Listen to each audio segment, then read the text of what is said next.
네, 이 시간 하나님 말씀 함께 보겠습니다. 하나님 말씀은 창세기 50장,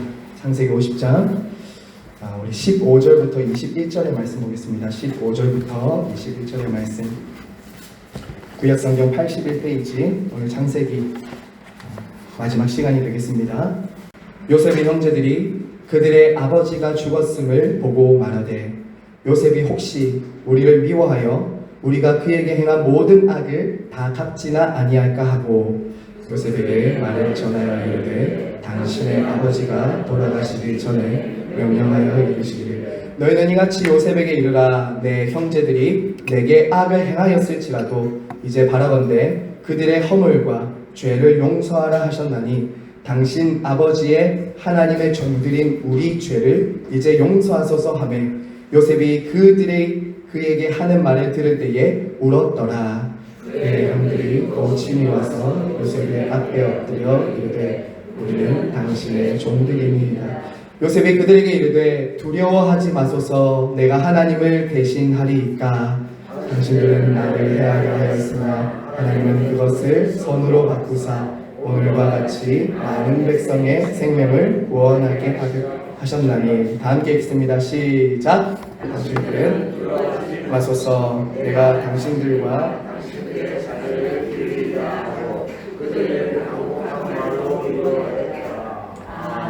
아멘. 네, 오늘은 이제 지난주에 이어서 우리 야곱의 죽음과 그리고 요셉의 삶을 끝으로 창세기를 마무리하도록 하겠습니다. 자, 우리 먼저 지난주에 복습을 잠깐 하면요, 야곱의 삶을 먼저 살펴보면요, 참 야곱의 삶은 파란만장하고 우여곡절이 참 많은 삶이었다는 것을 알게 되었죠. 네, 맞습니다. 감사합니다. 야곱은 태어날 때부터 어떻게 했습니까? 형의 발 뒤꿈치를 잡고 태어날 만큼 욕심이 많은 사람이 바로 야곱이었습니다. 그리고 야곱은 어떠했습니까? 이제 그 하나님이 주실 복을 얻기 위해서 어떻게 했죠? 형도 속이고 아버지도 속이고 삼촌인 라반도 속이고 속이는 그런 삶을 끝까지 살았던 사람이 바로 야곱이었습니다. 끝까지 철저하게 자신의 잔꾀를 믿으며 살았던 사람이 바로 야곱이었죠. 자, 그러다가 이제 우리 지난주에 봤던 것이 고향으로 돌아오는 길에 형 에서를 만나기 전에 어디서 하나님을 만났습니까? 야복강 브니엘에서 이제 하나님을 만나게 됩니다. 자, 이때 야곱이 하나님께 환도뼈를 맞지 않습니까? 환도뼈. 자, 지난주에 이걸 설명을 하려다가 좀 시간이 가서 다 말씀 못 드렸는데요. 이제 환도뼈를 맞고 나면 야곱이 에서를 만났을 때 어땠겠습니까? 도망갈 수 있었겠습니까? 못 도망갔겠습니까? 왜 하나님이 야곱의 환도뼈를 쳤을까요?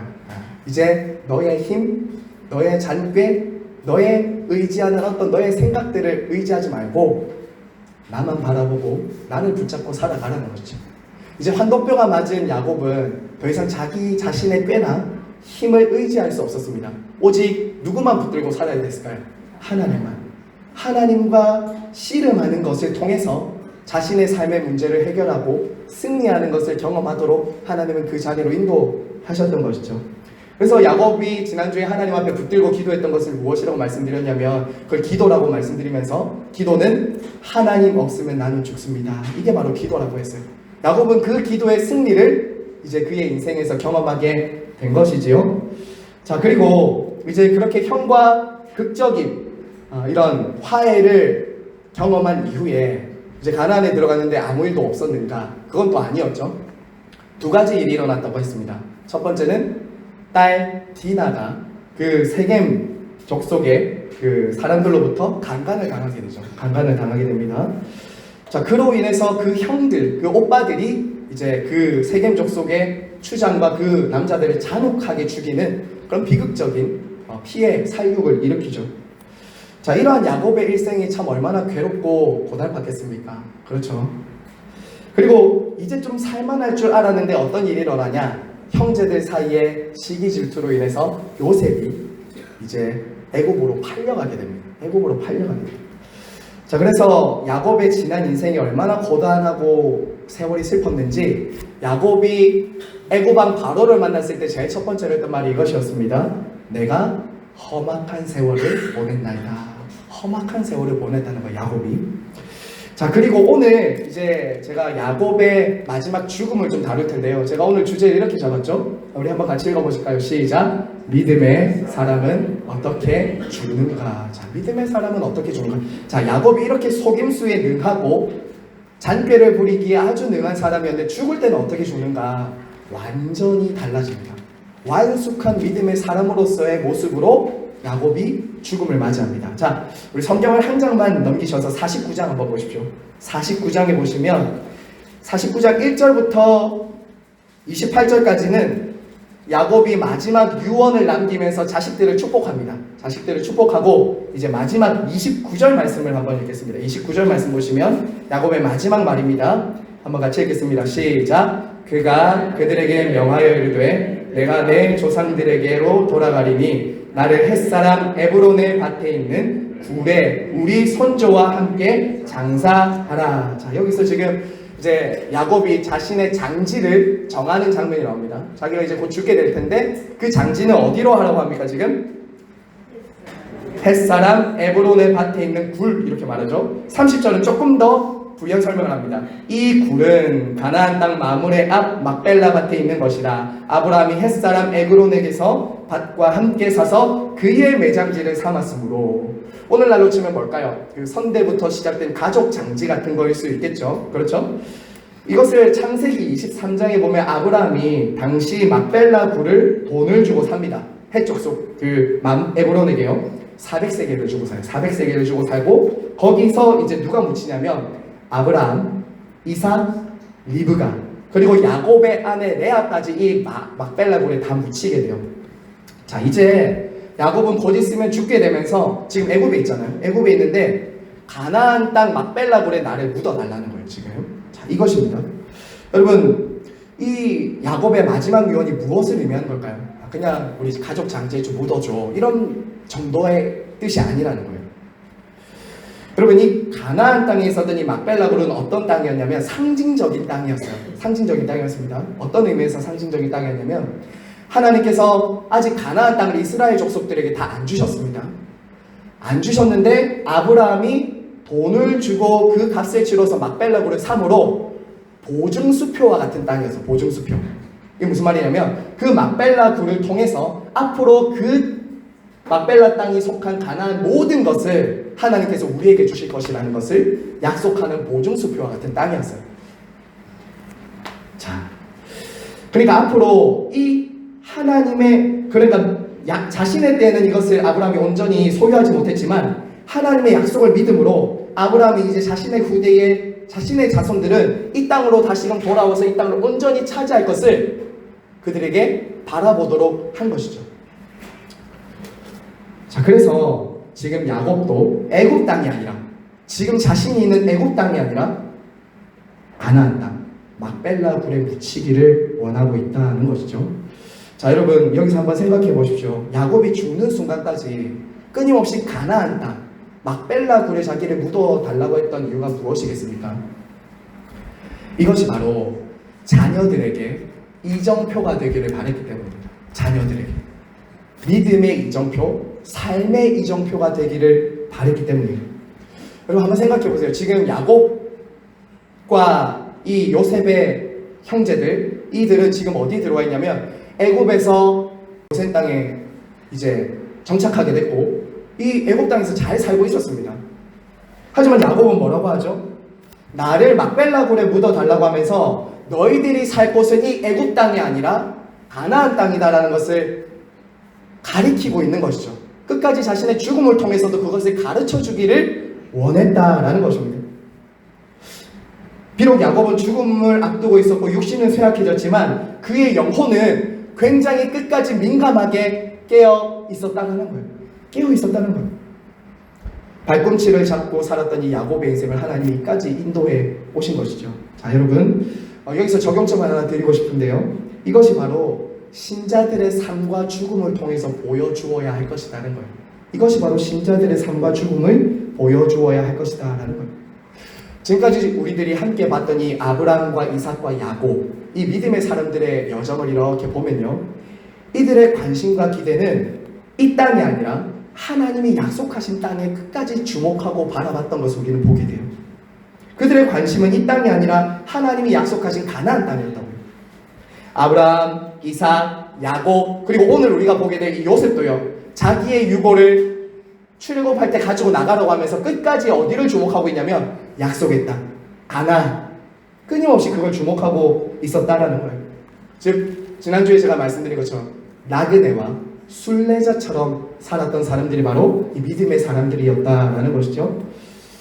자, 여러분 우리는 어떻습니까? 지금 하나님이 약속한 본향이 있음을, 돌아갈 곳이 있음을 알고 사는, 그곳을 가리키는 삶을 살고 있는가, 아니면 이 땅이 전부인 것처럼 살고 있는가? 우리는 우리 자신의 삶을 한번 돌아봐야 하겠습니다. 자, 우리도 이 본향에 대한 소망, 돌아갈 곳이 있다는 것에 대한 소망과 약속을 잃어버리면 우리는 어떻게 삽니까? 우리 성도들도 이 땅이 전부인 것처럼 살아갈 수 있다는 거예요. 끊임없이 그래서 우리는 하나님의 나라에 대한 그 소망으로 이 땅에 있는 육신의 욕심과 정욕들이 정화되어야 됩니다. 정화되어서 끊임없이 하늘을 가리키는 삶이 되고, 내 마지막 호흡이 끊어지는 순간에도 유언은 내 자식들한테 이 땅에 유산 하나 더 물려주고 땅 하나 더 주고 통장 남겨주는 것이 아니라 이 바로 믿음의 유산, 너희들이 갈 곳은 엄마 아빠 할아버지 할머니가 갔던 저곳이다. 저곳을 가리키면서 사는 것이 믿음의 사람들이고, 이것이 믿음의 사람들이에요. 이 땅이 전부가 아니야. 이 땅은 잠시야. 우리는 돌아갈 곳이 있어 라는 것을 가리키는 것이 바로 성도들의 삶이다 라는 것을 이 야곱이 보여준다고요.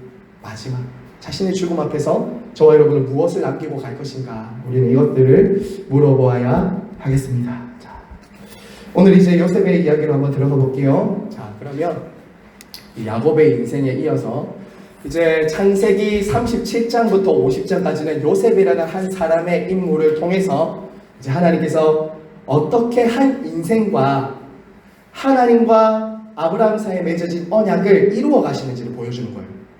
그냥 요셉의 이야기는 우리가 너무나도 잘 알듯이 자녀들이나 청소년들한테 막 비전을 주기 위해서 꿈꿔라, 이런 한 인생의 어떤 성공담을 말하는 것이 아닙니다. 이 요셉의 이야기는 그저 한 요셉이라는 특별한 사람의 인내와 순종과 성공을 보여주는 것이 요셉의 인생이 아니에요.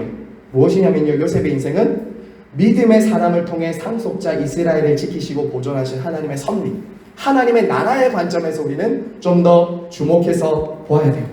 자, 여러분 아시다시피요, 이 족보를 잠시 보면 야곱에게는 몇 명의 아들이 있었습니까? 야곱에게는 12명이죠. 자, 12명의 아들이 있었습니다. 자, 이때 6명은요 라반의 첫째 딸 레아를 통해서 얻게 됩니다. 6명은, 이 위에는 6명은 레아를 통해서 얻게 되고, 그리고 4명은요, 이어지는 4명은 레아와 라헬의 몸종들 빌하와 실바를 통해서 4명을 얻게 돼요. 그리고 나머지 2사람, 이제 야곱이 정말 편애하고 좋아했던 이 요셉과 베냐민은 누구에게서 낳죠? 라헬을 통해서 낳게 됩니다. 라헬을. 자, 그런데 여러분, 요셉을 낳게 되는 게 참 요셉을 낳기까지 우여곡절이 참 많았습니다. 오랫동안 야곱과 라헬 사이에는 아기가 안 생겼어요. 근데 야곱은 레아와 라헬 중에 누구를 더 사랑했죠? 라헬을 사랑했잖아요. 그런데 사랑하는 사람과 아기가 안 생기는 거예요. 무려 15년 동안 불임의 고통을 라헬은 당하게 돼요. 그렇게 오랫동안 불임의 고통을 당하던 이 라헬에게 하나님이 기억하셔서 아이를 주셨는데, 그 첫 번째 아이가 누구였죠? 요셉입니다. 요셉. 자, 여러분, 요셉을 얻었을 때 야곱의 나이가 몇 살이었냐면요 91세입니다. 91세. 아주 나이가 많은 할아버지 때 이제 요셉을 낳은 거예요. 여러분, 얼마나 기뻤을까요? 자기가 정말 사랑하는 한 여인 15년 동안 기다려서 아이를 낳았으니까 얼마나 예쁘고 사랑스러웠겠어요? 자, 그래서 여러분, 창세기 37장 한번 넘겨보실까요? 창세기 37장에 보면 야곱이 요셉을 얼마나 사랑했냐면 이렇게 말합니다. 37장 3절 제가 한번 읽어볼게요. 요셉은 노년에 얻은 아들이므로 이스라엘이 여러 아들들보다 그를 더 사랑함으로 그를 위하여 채색옷을 지었더니, 야, 이런 거죠. 요셉은 나이키 사주면 형들은 나이스, 아니 뭐 고무신 뭐 이런 거 사주는 거예요 지금. 여러분 이렇게 형제를 편애하면 안 되잖아요. 그런데 야곱은 이 요셉이 너무 사랑스러운 거예요. 그러니까 이 채색 옷을 입혀서 이제 형들 앞에서 그 요셉을 돋보이게 만든 거예요. 적어도 여기서 말하는 이 채색 옷은요, 그냥 우리가 말하는 알록달록한 옷이 아니라 두 가지 의미가 있어요. 하나는 감독관이거나 아니면 또 두 번째는 후계자, 이런 것을 의미할 때 채색 옷을 입었다고요. 당신은. 자, 여러분 얼마나 이 요셉을 향한 야곱의 사랑이 컸는지 다른 형들보다, 장자보다 이 막내 요셉을 더 사랑했다는 거예요. 자, 그렇게 하자 형들이 어땠을까요? 마음이. 자, 그러니까 4절 이어서 보세요. 그의 형들이 아버지가 형들보다 그를 더 사랑함을 보고 그를 미워하여 그에게 편하게 말할 수 없었더라. 자, 여러분 이렇게 이제 가정의 불화가 시작되는 겁니다. 야곱의 요셉을 향한 편애 때문에 이제 가정의 불화가 시작돼요. 자, 그런데 이런 야곱의 편애가 형제 간의 갈등의 시작이었다면 여기에 이제 기름을 붓는 사건, 이제 이 형들의 시기심에 기름을 붓는 사건이 두 가지가 나타나는데요. 그것은 뭐냐면 첫 번째는 이거예요. 2절에 보면 요셉이 아버지에게 고자질하는 겁니다. 아버지에게 고자질. 2절 한번 보세요. 밑에 쭉 보시면 그가 그들의 잘못을 아버지에게 말하더라. 자, 여기서 말하다는 것은 그냥 말한 게 아니라 고자질했다는 거예요. 형들의 잘못을 요셉이 아버지에게 고자질한 거예요. 양치일 때나 뭐 정직하지 않은 모습을 보면서 요셉이 그것들을 아버지에게 말한 거죠. 물론 원인은 첫 번째로 그 잘못을 한 건 형들이 원인이잖아요. 원인이니까 형들이 물론 잘못한 것일 수 있습니다. 당시 어쩌면은 가나안 땅에 살면서 형들은 가나안 사람들을 닮아가는 그런 잘못된 삶의 모습을 배웠을 수도 있습니다. 그 요셉의 형제들이. 자, 그런데 그 형제들의 잘못을 일일이 고자질하고 말하는 요셉 또한 철없다고 할 수 있겠죠. 미성숙하고 철없다라는 것을 우리는 볼 수 있습니다. 물론 나중에는 요셉이 굉장히 순전하고 성실한 캐릭터로 등장합니다. 하지만 지금 한 17세 정도 되는 나이거든요. 이때가 요셉이 17세 정도 되는 요셉의 모습은 상당히 미성숙하고 철이 없고 우리로 치면 우리랑 비슷한 그런 철없는 사춘기를 지나고 있는 아이와 같은 모습이 바로 요셉이었어요. 자, 그런데 형들의 잘못을 고자질하는 게 요셉의 잘못이었지만 가장 큰 잘못은 무엇이었냐면 형들의 미움에 가장 불붙이는 장면이 어디냐면 바로 5절입니다. 바로 꿈 얘기예요. 꿈 얘기. 자, 37장 5절 말씀 다 같이 한번 읽어볼까요? 시작. 요셉이 꿈을 꾸고 자기 형들에게 말하매 그들이 그를 더욱 미워하였더라. 자, 이게 바로 이제 형제들로부터 미움을 받게 된 가장 결정적인 사건입니다. 자기가 꿈을 꿨는데 그걸 형들한테 말한 거예요. 여러분 어떤 꿈을 꿨냐면 두 가지 꿈을 꾸죠. 한 번은 밭에서 곡식단을 묶고 있는데 형들의 단이 자기 단에 절을 하는 꿈을 꾸는 거예요. 여러분 이런 꿈 꾸면은 뭐 어린아이도 사실은 알 수 있는 꿈 아니겠습니까? 형들이 나한테 절할 거다 이런 거잖아요 지금. 그렇죠? 형들이 나한테 결하게 될 거야 이런 건데 첫 번째는 그런 꿈을 꿨어요. 두 번째로 또 꿈을 꿉니다. 두 번째는 어떤 꿈이었죠? 해와 달과 11별이 자기에게 또 절하는 꿈을 꾸게 돼요. 이번에는 아버지까지, 부모님까지 이제 자기에게 절하게 되는 꿈을 꾼 것이죠. 자, 이걸 이제 형들한테 눈치 없는 요셉이 말을 하게 됩니다. 야, 그렇죠. 참 눈치 없죠. 이런 건 좀 그냥 가만히 있어야지 미움을 덜 받을 텐데 형들에게 이걸 형들 봐봐. 이 원문에 보면 훨씬 더 드라마틱하게 되어 있습니다. 보라 내 단이 보라. 그것이 절하는데 보라라는 동사 3번이나 나중에 나오거든요. 그만큼 요셉이 자기가 꾼 꿈에 대해서 형들 앞에 막 이렇게 당당하게 막 말하는 거예요. 그러니까 형들이 뭐라고 하죠? 네가 참으로 우리의 왕이 되겠냐? 우리를 다스리겠냐? 우리가 내게 절하겠냐라고 이제 요셉을 더욱 미워하게 되죠. 자, 여기까지만 보면 우리는 요셉이 참 철이 없어도 눈치가 없어도 어떻게 이렇게 없냐, 이런 애들은 좀 혼나야 된다 생각할 수 있지만 여러분 여기서만큼은 우리가 꿈을 형들에게 말하는 부분에 있어서만큼은 그것을 그렇게까지만 해석하면은 꿈의 의미를 살려내기가 어렵습니다. 이 꿈 그게 중요합니다. 여러분 이 꿈은 요셉 스스로가 꾼 건가요? 아니면 하나님이 보여주시고 드러내신 계시인가요? 부자입니다. 요셉 스스로가 꾼 꿈이 아니에요. 하나님이 당시 이 신구약 성경이 없을 때는 꿈과 환상을 통해서 당신의 백성들에게 말씀하시는 계시의 통로가 꿈이었다고요. 꿈이었어요.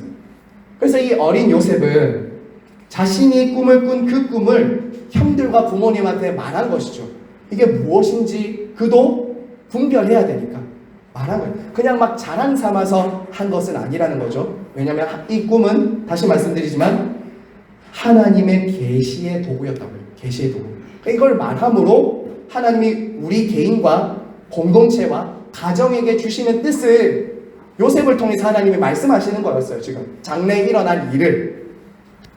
그렇기 때문에 여러분 이것을 어떻게 받아들여야 되죠? 지금 요셉이 꾼 꿈은 요셉 개인의 꿈이 아닙니다. 장래 희망이 아니에요. 하나님이 그를 통해서 하실 일, 그와 그의 가정을 앞으로 어떻게 이끌어 가시고 이스라엘 백성들을 어떻게 세워 가실지를 보여주는 하나님의 계시였다고요. 계시. 자, 여러분 간혹 어떤 분들은 오늘날도 그러면 꿈과 환상을 통해서 좀 하나님께 명확하게 듣고 싶다 이렇게 생각하실 수도 있으실 텐데요. 그렇지 않죠. 그렇지 않습니다. 오늘날도 물론 하나님은 꿈을 통해서 환상을 통해서도 우리에게 말씀하실 수도 있지만 굉장히 그것은 오류가 많고 우리가 꾸는 환상 헛꿈일 수도 있어요. 오늘날 하나님은 하나님의 뜻을 깨닫고 우리가 하나님이 우리를 향한 계획을 알 수 있도록 계시의 도구로 무엇을 주셨습니까? 무엇을 주셨죠? 성경 주셨죠. 그러면 우리는 꿈꾸려고 안 해도 됩니다. 하나님 앞에 꿈꾸려고 하지 말고 성경을 열면 됩니다. 그렇죠. 성경을 열면 하나님의 뜻을 명확하게 알 수 있어요. 그러므로 꿈을 통해서 우리는 하나님의 음성을 들을 필요가 없다는 거 말씀드리고요. 하지만 당신은 하나님의 꿈은 당신의 계시의 도구였다. 이것을 우리가 이해하고 이제 요셉의 꿈 이것으로 들어가야 된다는 거예요. 자, 그래서 요셉의 별명이 뭐였습니까? 우리 37장 저 뒷부분에 보면 형들이 이렇게 말하잖아요. 꿈꾸는 자가 오는도다 이렇게 말하죠. 이 형들이 어리석은 거예요. 형들도 요셉이 꾼 꿈을 그냥 자기가 꾼 꿈, 시기와 질투의 대상으로 보니까 요셉이 미운 거예요. 뭘 해도 싫은 거예요. 그러니까 요셉이 꿈꾸는 자가 온다. 그를 죽이자. 이렇게 하게 되는 것이죠. 자, 하나님은 이 요셉의 꿈을 통해서 야곱과 그의 가족들이 앞으로 애굽에 들어가게 될 그 놀라운 일을 다 보여주셨는데 그것에 대한 감각 없이 어리석게 행하고 있다라는 것이죠. 자, 여러분 그러면 여기서 질문 하나 해볼까요? 왜 요셉입니까? 그게 중요하죠. 왜 요셉이냐고요? 왜 하나님은 하나님의 마음을 열어 보이시고 하나님의 꿈과 계획을 왜 막내, 가장 어린아이, 가장 철없고 미숙하고 어린 왜 요셉에게 당신의 계획과 가슴을 열어 보이시고 당신의 뜻을 알려주시느냐는 거예요. 이기적이죠. 철없죠. 미숙하죠. 왜 이런 꼬마에 불과한 아이에게 이 꿈을 주시냐고요. 여러분 그가 하나님의 특별한 선택이나 사랑을 받을 만해서 지금 하나님이 이 꿈을 통해서 계획을 알려주십니까? 아니에요. 이유는 이것 때문이죠. 계속해서 우리가 하나님 나라 관점으로 읽어가고 있는데 왜 요셉이냐? 앞서도 계속 보았듯이 하나님 나라는 어떤 것이죠? 하나님의 주권적인 선택과 은혜로 이루어지는 나라라고 했습니다. 그렇죠? 왜 장자가 아니라 막내인 요셉이냐고요. 뭔가 순전한 캐릭터를 가진 사람이었기 때문이 아니라 철이 없고 미성숙하고 어리석지만 하나님의 마음과 뜻을 요셉에게 알려주심으로 하나님 나라는 사람의 생각이나 계획과 뜻에 있지 않고 하나님의 주권과 은혜에 있다라는 거예요. 은혜에 있다. 저와 여러분도 마찬가지입니다. 그런 의미에서는 저와 여러분도 마찬가지예요. 왜 우리인가? Why me? 창세기는 이 오직 은혜라는 것으로 쭉 이렇게 흘러간다고요. 자, 여러분 그런데요. 여기서 중요한 게 하나가 있죠. 좀 넘어가면 두 번째입니다. 이제 두 번째인데 이렇게 하나님의 꿈과 계획을 알게 된 요셉의 삶이 여러분 어땠습니까? 야곱처럼 그의 삶에도 굉장히 큰 고통과 고난과 아픔을 겪게 된다는 거예요.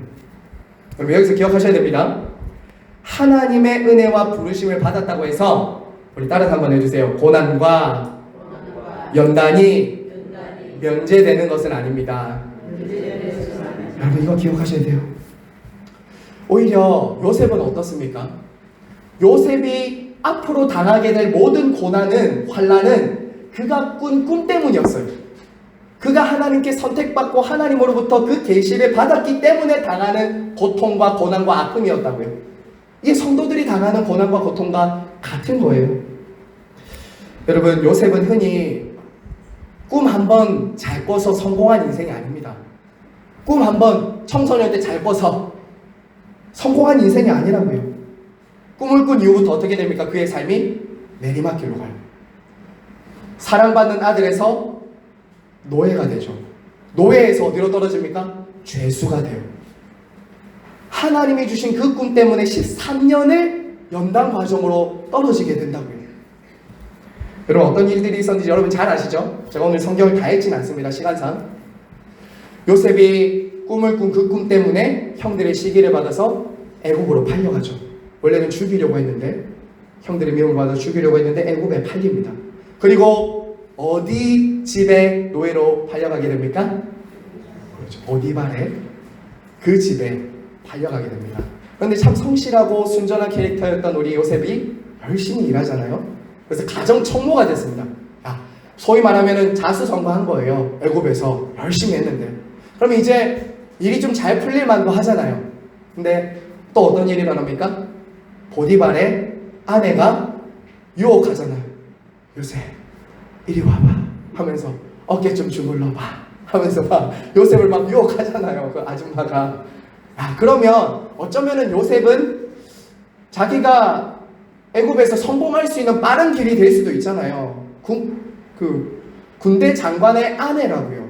그러면은 굉장한 막강한 힘이 있었잖아요. 그러면은 요셉이 한돈 조금만 팔고 그 여인이 원하는 대로 했다면 어쩌면 그 집에서는 인정받고 잠시는 편안했을지도 몰라요. 하지만 요셉 어떡합니까? 하나님 앞에서 살았어요. 고란데요. 보디발의 아내가 유혹할 때 어떻게 말하죠? 내가 어찌 이 악을 하나님 앞에 행하여, 이렇게 말하죠. 어찌 하나님 앞에 이 악을 행하여 내가 범죄하니까 하면서 도망치잖아요. 참 순전하죠. 참 순전합니다. 그런데 그것 때문에 어떻게 되죠? 감옥에 가요. 이 나쁜 아줌마가 이 젊은 한 사람을 완전히 매도해서 감옥에 가게 되죠. 자, 그런데 여기서도 끝이 아닙니다. 사랑받는 아들에서 노예로, 노예에서 죄수로, 참 이 연단해가지고 여러분 얼마나 힘들었을까요? 힘들었지 않았을까요? 우리는 이제 결말을 다 아니까 그렇지, 이 요셉의 삶을 딱 들어가 봤을 때 요셉이 얼마나 억울했을까요? 요셉이 얼마나 괴로웠을까요? 그런데 성경은요, 요셉의 마음이나 감정에 대해서 한마디도 말 안 해요. 요셉도 힘들어, 괴로워, 한마디도 그런 말 안 해요. 딱 하나로 정리합니다. 하나님이 그와 함께함에 형통했더라. 두 번 딱 나옵니다. 두 번. 어디서나 하나님이 그와 함께 하시면 형통했다고요. 여러분, 이게 형통한 삶입니까? 겉으로 보면 이게 형통한 삶이 아니잖아요. 우리가 봤을 때 이게 어떻게 형통입니까? 불통이지. 하나님 앞에 믿음을 지켰는데 노예가 되죠. 노예에서 죄수가 됐다고요. 그런데 성경은 뭐라고 하냐면 형통했다. 그의 삶이 형통했다. 이 형통했다의 단어가 뭐냐면요, 이런 거예요. 진보하다, 넉넉하게 되다라는 뜻이에요. 진보하다, 넉넉하게 되다. 하나님의 시간표에는 그의 삶이 퇴보하고 있었던 게 아니라 진보하고 있었던 거예요. 하나님의 타이밍까지 완벽한 시간표와 계획 안에서 요셉의 삶은 점점 넉넉해지고 채워지고 있었던 거예요. 그러므로 그의 삶은 형통했다는 거예요. 그의 삶은 형통했다는 거예요. 여러분에게 이 의식이 있으셔야 돼요. 때로는 하나님이 여러분에게 꿈을 주십니다. 개인의 꿈이 아니라 하나님이 여러분들을 통해 이루시고자 하는 꿈을 주실 때가 있어요. 그런데 그 꿈은 어떻게 이루어지냐면 연단과 단련의 기간을 거친다. 그때는 굉장히 아파요. 괴로워요. 억울해요. 누구도 나의 꿈을 알아주는 사람 없고 그 꿈과는 전혀 반대로 가는 역주행을 만난다고요. 역주행. 이게 요셉의 삶이었어요. 근데 성도들의 삶도 그러합니다. 이 땅을 살아가는 성도들이 하나님의 계시의 말씀과 꿈을 받았다고 해서 모든 것이 다 형통하고 문제없고 탄탄대로이고 엘리트 코스를 밟는 게 아니에요. 그때부터 고난의 여정이에요. 연단의 여정이라고요. 낮추신다고요. 그래서 어떻게 합니까? 하나님의 시간대까지 순전한 캐릭터로 빚어가세요. 완벽한 시간을. 그럼 한번 생각해 보세요.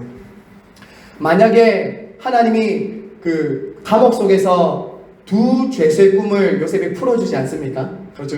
요셉이 두 죄수의 꿈을 풀어주는데 그때 요셉이 이렇게 하잖아요. 여보시오, 당신이 나가면 나는 이곳에 들어올 일 없었다고 좀 알려주세요 라고 하잖아요. 근데 뭐라고 하죠? 성경은 잊어버렸다.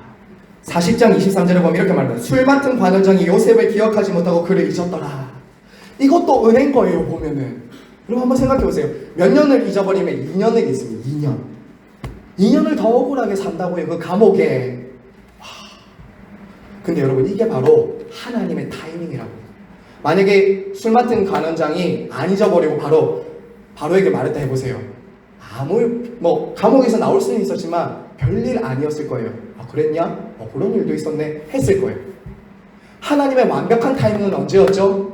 바로가 꿈을 꾸게 되는 그때까지 요셉을 기다리게 하시는 거예요. 이게 하나님의 완벽한 마스터 플랜, 완벽한 계획이었던 거예요.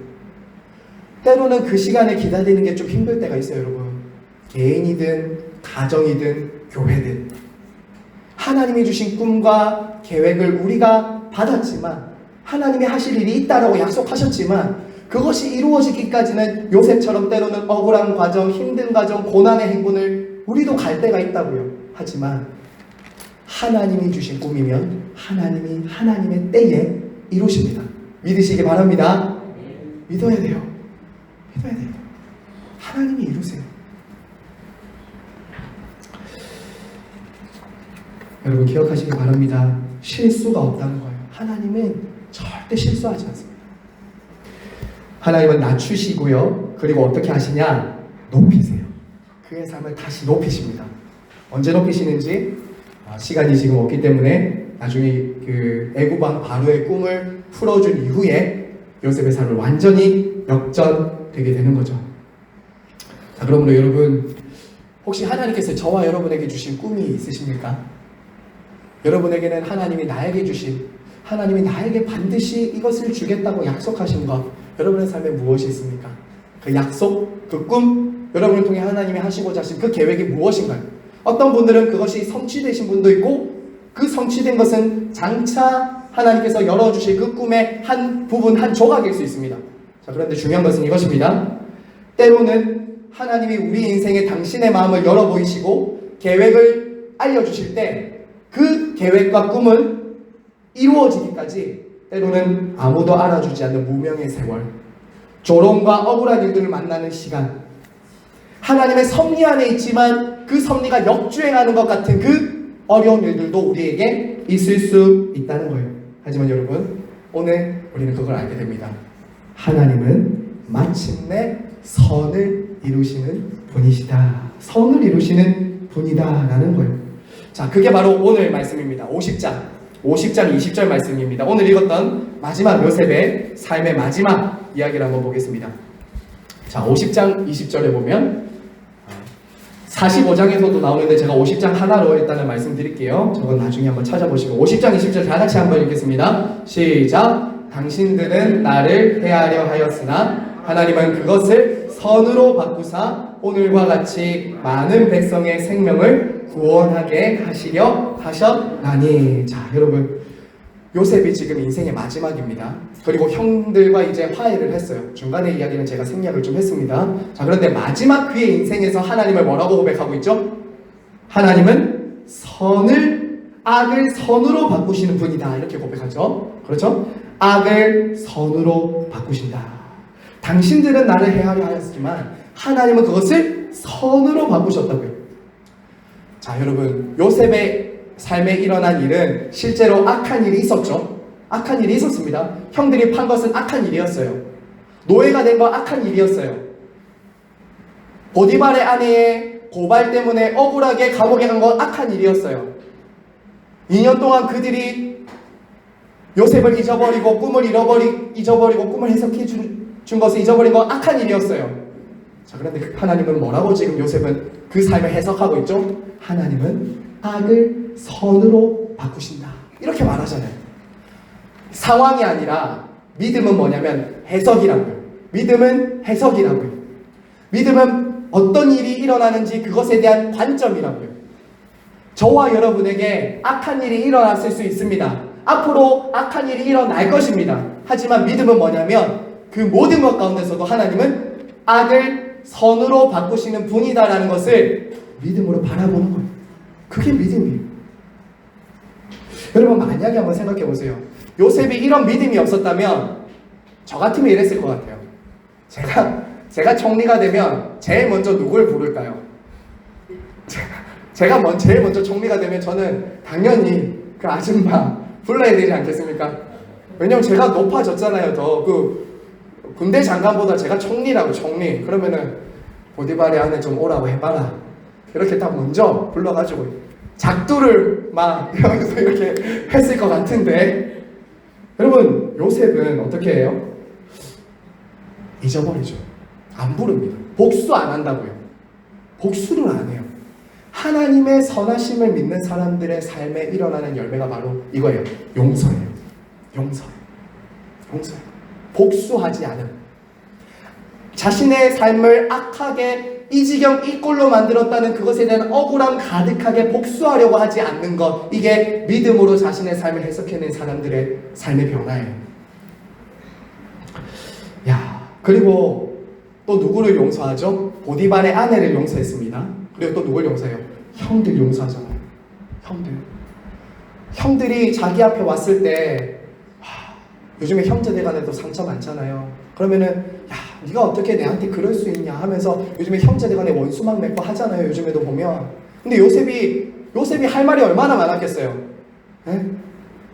그 시몬 형 거기 좀 무릎 꿇고 손 들고 있어 봐라 이러면서 엎드려 맞춰 하고 싶을 수도 있잖아요. 근데 어떻게 한다고요? 지금 여기서 말씀해서 당신들은 나를 해하려 하였지만 하나님은 그것을 선으로 바꾸셨다.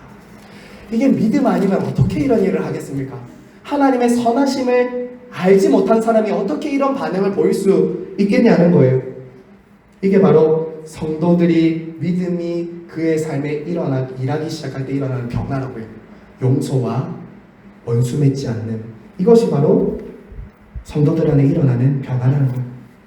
다시 말씀드릴게요. 정리해서 믿음이 우리 안에 일하기 시작하면은 우리의 삶의 주변에 일어나는 일들을 어떻게 바라보냐면 믿음의 눈으로 해석하고 바라보게 됩니다. 믿음의 눈으로 바라보고 해석하기 시작해요. 여러분 같은 일을 만나도 사람이 어떤 관점으로 보느냐에 따라서 굉장히 그 모든 것이 달라집니다. 어떤 관점으로 보느냐에 따라서. 같은 감옥 안에 있으면서도 바닥을 보는 사람이 있고 하늘을 보는 사람이 있어요. 요셉은 하늘을 보는 사람이었어요. 하늘을.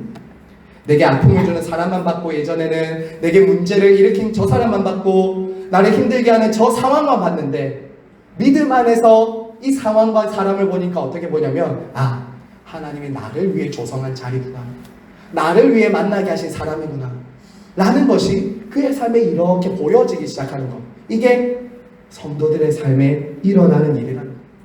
그래서 이런 말이 있잖아요. 하나님은 모든 것을 합력하여 선을 이루신다. 여기서 모든 일은 좋은 일만 말하는 게 아니잖아요. 저와 여러분의 삶에 있는 악한 일, 퇴보하는 일, 비난과 조롱받는 일, 남들이 몰라주는 일, 상처받는 일, 이런 게 다 포함된다고요. 근데 하나님 어떻게 한다고요? 합력하여 선을 이룬다. 그러므로 여러분, 저 안에서 사랑하는 시내가의 심은 성도 여러분, 저는 여러분들의 과거를 다 잘 모릅니다. 그리고 현재와 미래에 여러분들의 삶에 가슴 응어리지게 만드는 원한과 원수 맺은 분노가 뭔지 몰라요, 저는. 하지만 여러분, 그러한 것을 가득 품고 살아가면 하나님이 여러분을 통해서 하실 계획과 꿈을 보지 못합니다. 보지 못해요. 하나님께서는 여러분들을 통해서 악을 선으로 바꾸시는 일을 이루실 것이고 많은 사람들을 구원할 일을 계획하고 계세요. 그런데 그 응어리와 원한과 원수 맺음과 내 삶에 이런저런 일어났던 상처와 문제들만 보고 있으면 여러분들의 삶에 요셉에게 일어난 이 삶의 반전과 변화를 통해 주어지는 구원은 경험할 수 없는 거예요. 경험할 수 없는 거예요. 이러한 믿음이 용서를 낳게 된다는 거 꼭 기억하시기 바랍니다. 그리고 여러분 용서는요, 제가 여러분들에게 여기서 요셉의 삶을 좀 마무리 지으면서 하나님 나라는 용서의 나라인데 용서는 어디까지 나아가야 되냐면 그냥 저 사람을 봐줄게, 용서해줄게가 아니라 그 사람을 책임지는 자리까지 나아가는 게 용서입니다. 진짜 용서는 저 사람에 대한 내 마음의 감정이 녹아지는 것이 용서가 아니라 저 사람을 적극적으로 책임져주고 사랑하는 자리까지 나아가는 거라고. 그게 어디서 요셉이 보여주죠? 요셉의 가정이 상처투성이 가정이었잖아요. 편애투성이 가정이었잖아요. 그런데 어떻게 바뀝니까? 맨 마지막은 이렇게 말하죠. 17절 보세요. 보세요. 21절. 당신들은 두려워하지 마소서. 내가 당신들과 당신들의 자녀들을 기르리이다. 그리고 그들을 간곡한 말로 위로하였더라. 자, 여러분, 이게 바로 진정한 용서예요. 끝까지 그 사람을 책임져주고 사랑하는 자리까지 가는 것. 나를 상처 주고 내게 아픔을 줬던 저 사람에 대한 원한과 응어리를 다 내려놓고 저 사람을 끝까지 품어주고 용서하는 자리까지 가는 것. 이게 믿음의 사람이 가는 자리다라는 것을 기억하시는 우리 모두가 되길 간절히 바라고 소망합니다. 자, 여러분, 마지막이에요. 자, 이제 마지막 50장 25절부터 26절 읽고 이제 요셉의 인생 마무리하도록 하겠습니다. 자, 같이 읽습니다. 시작. 요셉이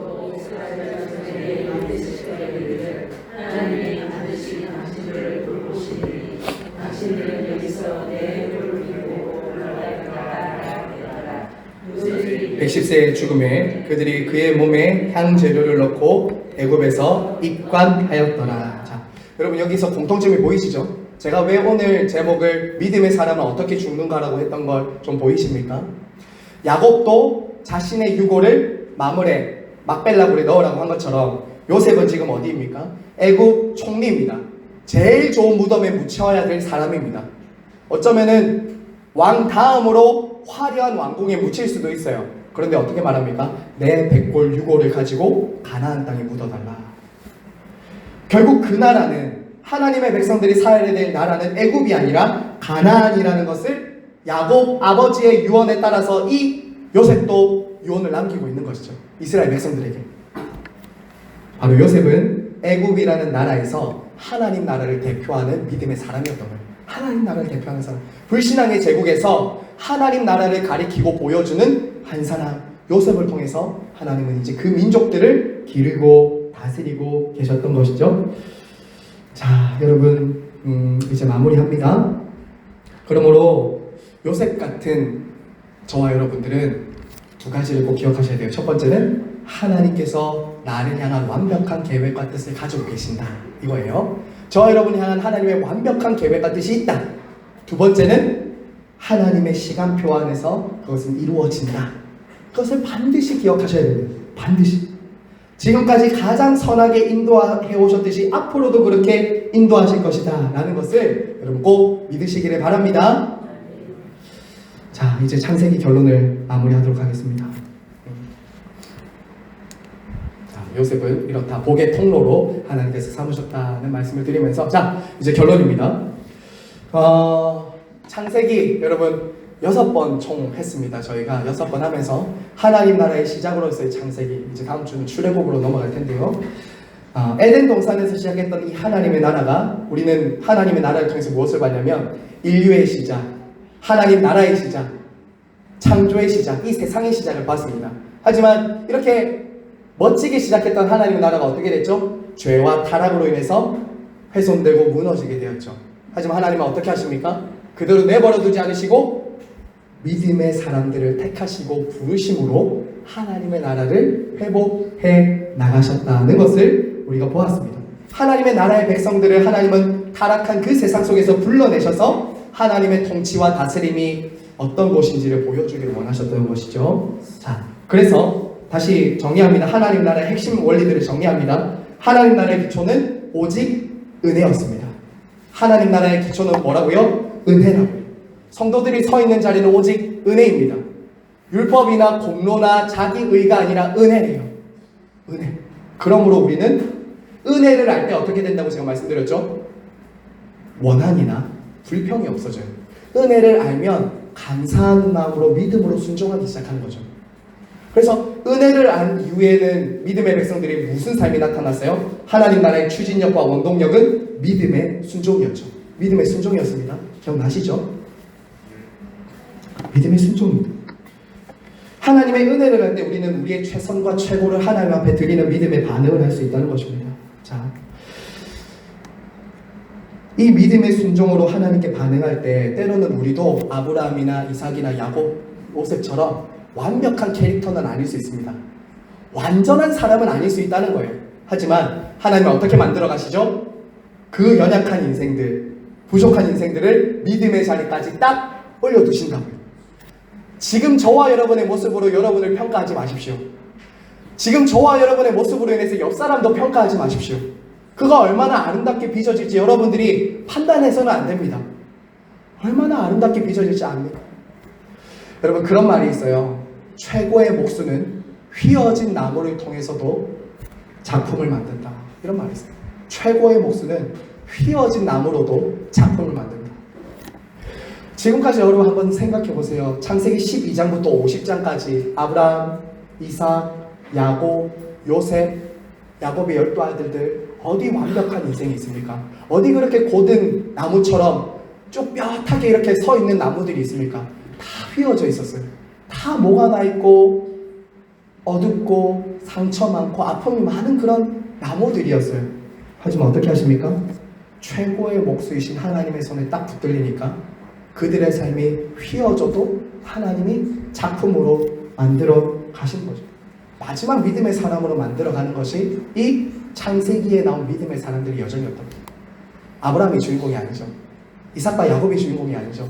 이런 사람들을 빚어가시는 하나님이 인생의 주인공, 스포트라이트를 받으셔야 된다는 겁니다. 자, 그러므로 저와 여러분의 삶이 최고의 목수이신 하나님의 손에 있다는 것 기억하시기를 바랍니다. 때로는 우리의 삶이 실패하고 연약하고 고난당하는 그런 휘어진 인생의 굴곡들을 지날 때에도 하나님은 하나도 낭비하지 않고 사용하실 거예요. 하나도 낭비하지 않으실 거예요. 하나도 허투루 되지 않으실 거예요. 내 삶에 휘어진 그 구간은 또 다른 사람들이 휘어진 삶을 위로하는 위로의 도구가 될 것입니다. 저와 여러분들이 다른 사람에게 찔리고 상처받았던 그 상처는 다른 사람들의 상처를 싸매어주는 또 다른 상처가 될 거예요. 그것을 하나님은 만들어 가신다고 우리의 삶에. 누군가를 섬기고 살리고 세우는 그런 통로가 되게 하신다는 거죠. 그런 의미에서 하나님의 백성들이 아브라함이 자신의 씨를 통해 세워질 하나님의 나라를 소망하며 살았던 것처럼 이 땅에 있는 성도들은 예수 그리스도의 씨를 통해서 이 땅에 심겨진 하나님의 나라를 바라보고 믿음으로 그 하나님 나라를 세워가는 사람들이다라는 것을 기억해야 되죠. 참 아브라함의 자손으로 오셔서 하나님의 약속을 성취하신 예수 그리스도를 바라보면서 저와 여러분의 삶에 하나님 나라를 세워가실 그 예수 그리스도를 바라보며 최고의 최선의 순종과 헌신으로 주님을 믿음으로 걸어가는 여러분 모두가 되시길 간절히 바라고 소망합니다. 말씀을 맺으면서 한 가지 제가 마지막 결론 이렇게 적었어요. 아브라함의 믿음이 이삭에게로, 이삭의 믿음이 야곱에게로, 야곱의 믿음이 요셉에게로 전수된 것처럼 우리의 믿음도 믿음의 대로 전수되어야 하는 것, 이것이 바로 저와 여러분 남은 우리들의 인생의 이정표가 되어야 됩니다. 저와 여러분의 마지막 이정표는 나의 삶과 죽음을 통해서 우리 자식들도 가나안 땅을 바라보도록 하는 것, 저곳이야 라고 하면서 우리가 그때까지 가는 것, 하나님 나라의 동력자로 우리 가족들이 만났다는 것 꼭 기억하시면서 믿음으로 사시는 저 여러분 모두가 되시길 간절히 바라고 소망합니다.